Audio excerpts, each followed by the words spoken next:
Hello दोस्तों, आप लोग स्वागत है इस क्लासेज में। आज के इस वीडियो में हम लोग क्या है कि पार्ट 2 संधि पढ़ने वाले हैं संस्कृत ग्रामर का। तो हम लोग आज के इस वीडियो में संस्कृत ग्रामर पढ़ने वाले हैं, पार्ट 2 चैप्टर।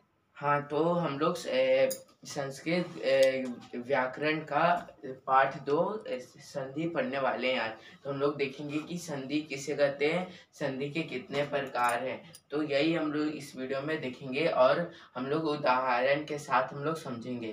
तो चलो शुरू करते हैं। तो सबसे पहले संधि। तो संधि किसे कहते हैं?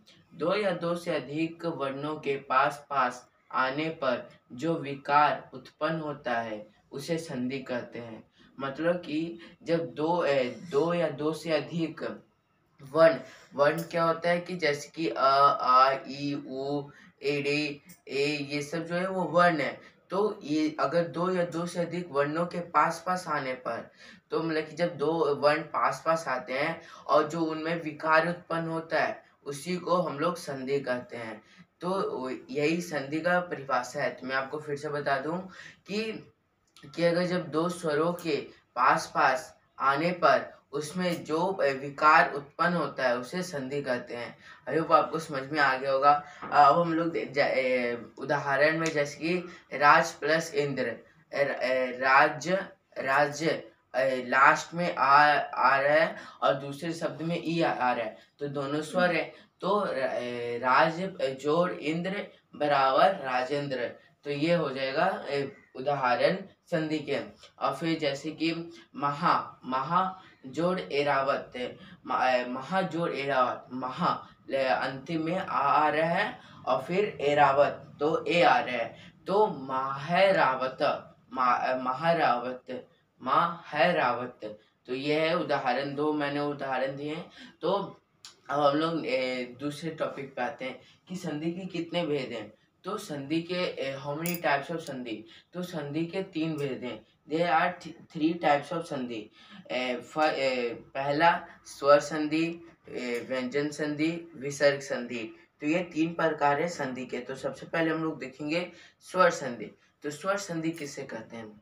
दो स्वरों के पास पास आने पर जो विकार उत्पन्न होता है उसे स्वर संधि बोलते हैं। मतलब कि जो स्वर संधि में है उसमें सिर्फ स्वर ही होंगे, मतलब कि दो स्वरों के पास पास आने पर जो उसमें विकार उत्पन्न होता है उसे स्वर संधि बोलते हैं। तो आपको ये बात याद रखना है कि स्वर संधि में केवल सिर्फ स्वर होते हैं, व्यंजन नहीं होते उसमें।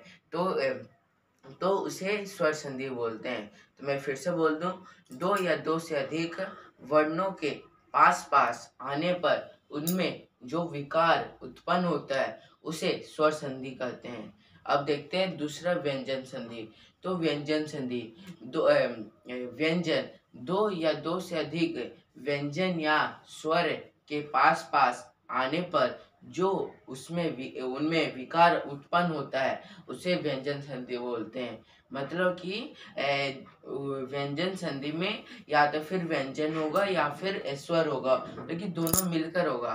तो जब दोनों मिलकर मिलते हैं और जो उनमें विकार उत्पन्न होता है तो उसे हम लोग क्या बोलते हैं? व्यंजन संधि बोलते हैं। अब हम लोग तीसरा देखते हैं। तीसरा विसर्ग संधि। तो विसर्ग संधि क्या किसे कहते हैं? विसर्ग व्यंजन या स्वर के व्यंजन और स्वर के पास पास आने पर जो विकार उनमें उत्पन्न होता है उसे विसर्ग संधि कहते हैं।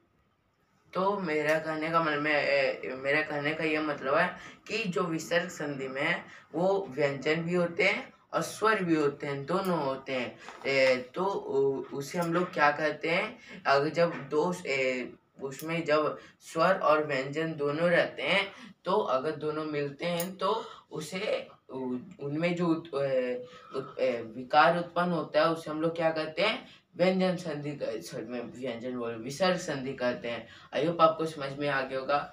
तो हम लोग ने स्वर में देखा कि दो या दो से अधिक स्वर जब मिलते हैं, और व्यंजन में देखा व्यंजन या तो फिर स्वर मिलते हैं, और विसर्ग में व्यंजन और स्वर दोनों मिलते हैं तो उसे हम लोग विसर्ग संधि होते हैं। आई होप आपको समझ में आ गया होगा संधि क्या कहते हैं, किसे कहते हैं, उसके कितने प्रकार है, क्या नहीं है। तो हम लोग ने इस वीडियो में यही देखा। आई होप आपको समझ में आ गया होगा। अगर आपको वीडियो अच्छी लगे हो तो लाइक करिएगा, शेयर कीजिएगा। अगर आप हमारे चैनल पे नए हो तो चैनल को सब्सक्राइब करिएगा। मैं मिलूंगा आपसे नेक्स्ट वीडियो में। जब तक के लिए थैंक यू, बाय बाय।